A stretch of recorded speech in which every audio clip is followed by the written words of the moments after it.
When art traces in worn out material, it is most easily recognized as art, meaning art should and must always dress itself in the most inferior and subordinate manner and as worn out material, and then only it actually looks like art, and then also it can be really regarded as and considered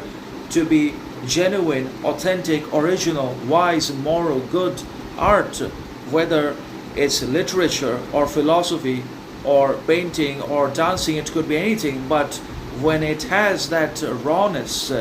and wild nature and behavior and attitude about itself that is not governed by society and regulated by feminism or liberalism or controlled by public norms and other expectations and cultures and religions, then only art really becomes and looks like art, and then also only it can be considered to have its character, identity, morality, originality, integrity, authenticity, sovereignty, and individuality, because in that moment only, when it is raw and worn out material, that art really becomes art,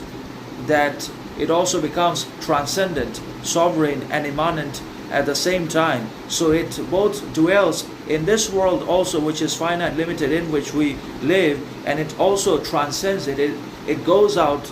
of the world itself, that is of God's making, and also makes its impression felt there. So obviously, art becomes recognizable and identifiable only when it's presented in the most immoderate, irresponsible, raw, and classical style possible.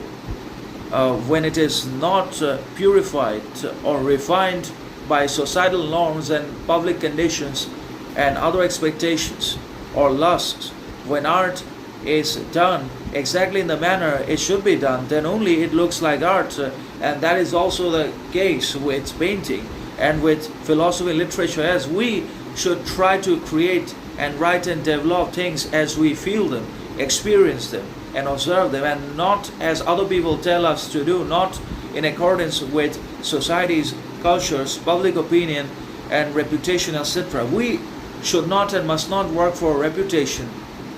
goodwill, respect,